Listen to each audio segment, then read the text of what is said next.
హరి ఓం. రమా ఏకాదశి వ్రతకథ. ఆశ్వీజమాసం కృష్ణపక్షంలో వచ్చే ఏకాదశిని రమా ఏకాదశి అంటారు. రమా ఏకాదశి మహిమను శ్రీకృష్ణ ధర్మరాజ సంవాద రూపంలో బ్రహ్మ వైవర్త పురాణంలో వర్ణించబడింది. ఓ జనార్దన, ఆశ్వీజమాస కృష్ణపక్షంలో వచ్చే ఏకాదశి పేరేమిటి? దానిని నాకు వివరించవలసినది అని ధర్మరాజు శ్రీకృష్ణునితో అన్నాడు. అప్పుడు శ్రీకృష్ణుడు జవాబిస్తూ, ఓ రాజసింహమా, ఆ ఏకాదశి పేరు రమా ఏకాదశి. అది సమస్త పాపాలను హరిస్తుంది. ఇప్పుడు ఆ పవిత్ర ఏకాదశి మహిమను విను అని పలుకసాగాడు. చాలా కాలం క్రిందట ముచుకుందుడనే ప్రఖ్యాత రాజు ఉండేవాడు. అతడు స్వర్గరాజు, ఇంద్రునికి మంచి మిత్రుడు. యమరాజు, వరుణుడు, కుబేరుడు, విభీషణుడు వంటి మహోన్నతులతో కూడా అతనికి స్నేహం ఉండేది. సత్యసంధుడైన ఆ రాజు సదా విష్ణు భక్తిలో అనురక్తుడై ఉండేవాడు. అతడు తన రాజ్యాన్ని చక్కగా పాలించేవాడు. కొంతకాలానికి ముచుకుందునికి ఒక కుమార్తె కలిగింది. సర్వోత్తమ నది అయిన చంద్రభాగా పేరును ఆ అమ్మాయికి పెట్టారు. యుక్త వయసు రాగానే ఆమెకు చంద్రసేనుని తనయుడైన శోభనునితో వివాహం జరిగింది. ఒకసారి శోభనుడు ఏకాదశి రోజు తన మామగారి ఇంటికి వచ్చాడు. అది చూసిన చంద్రభాగ కలవరపడినదై తనలో తాను, ఓ దేవా, ఇప్పుడేమి చేయాలి? నా భర్త దుర్బలుడు, ఆకలిని తట్టుకోలేడు. నా తండ్రి మరీ కఠినుడు. ఏకాదశి ముందు రోజు నా తండ్రి ఒక సేవకుని పంపి ఎవ్వరూ ఏకాదశి రోజున అన్నం తినవద్దని చాటింపు కూడా వేయిస్తాడు అని అనుకోసాగింది. ఈ ఆచారం గురించి వినిన శోభనుడు తన భార్యతో, ఓ ప్రియపత్ని, ఇప్పుడు నన్నేమి చెయ్యమంటావు? నా ప్రాణం రక్షింపబడడానికి, అలాగే రాజాజ్ఞ ఉల్లంఘించకుండా ఉండటానికి ఏం చేయాలో చెప్పు అని అన్నాడు.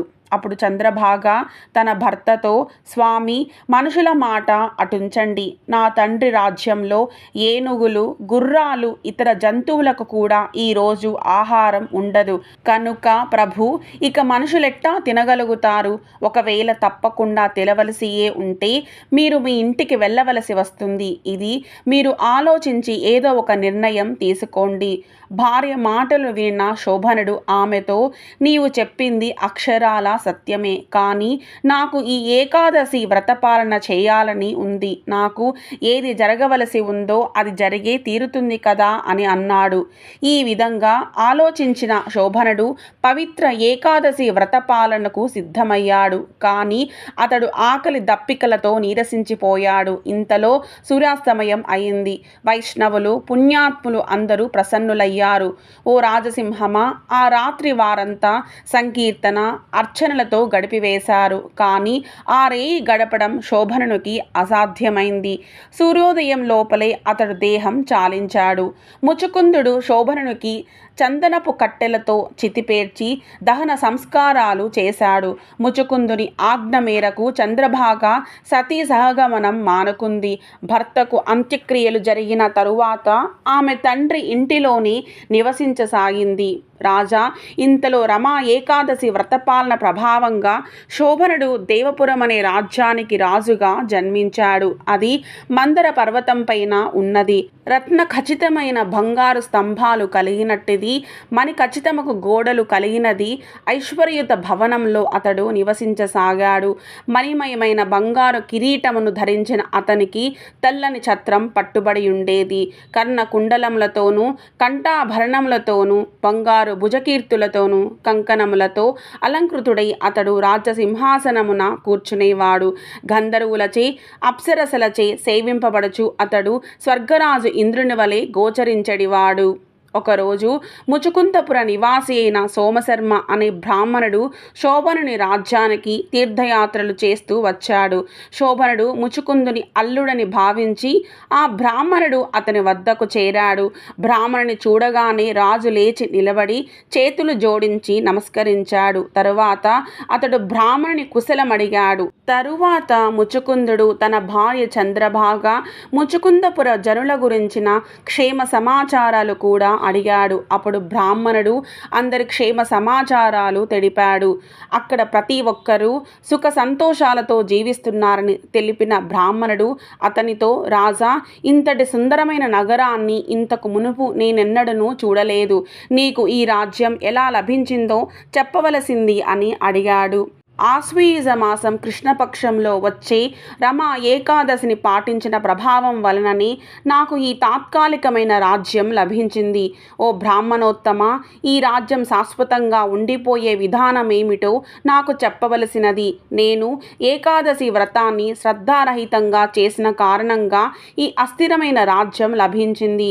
ఈ విషయాలను చంద్రభాగకు తెలపండి. ఆమె దీనిని సుస్థిరమునర్చగలిగే సామర్థ్యం కలిగినట్టిది అని శోభనుడు అన్నాడు.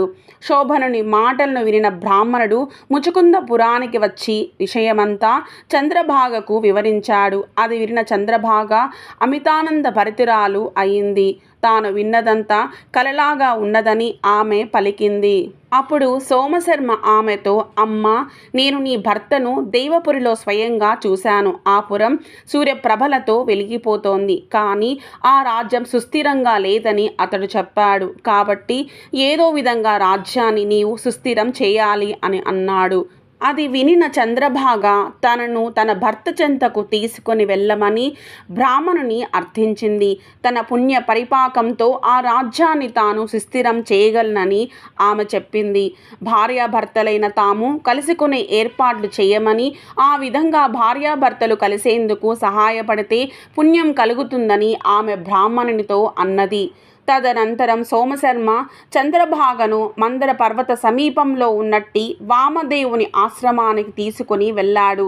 దేదీప్యమానమగు ముఖవర్చస్సు కలిగిన చంద్రభాగ యొక్క కథను వినిన తరువాత వామదేవుడు ఆమెకు వేద మంత్రోపదేశం చేశాడు. వామదేవుడు ఒసగిన మంత్ర ప్రభావం వలన, ఏకాదశి వ్రతమహిమ వలన చంద్రభాగ వెంటనే ఆధ్యాత్మిక శరీరాన్ని పొందింది. తరువాత ఆమె వెంటనే వెళ్ళి ఆనందంతో తన భర్తను కలుసుకున్నది. భార్యను చూడగానే శోభనుడు పరమానంద భరితుడై పూర్ణ సంతుష్టిని పొందాడు. అప్పుడు చంద్రభాగ తన భర్తతో, ప్రభు, నా మంచి మాటలు వినండి. నేను నా తండ్రి ఇంట్లో 8 ఏండ్ల వయస్సు నుండి ఏకాదశి వ్రతపాలనం చేస్తున్నాను. ఆ పుణ్యమంతా మీ రాజ్యాన్ని సుస్థిరం చేసి ప్రళయాంతం వరకు దీనిని సమృద్ధిగా నిలుపుగాక అని అన్నది.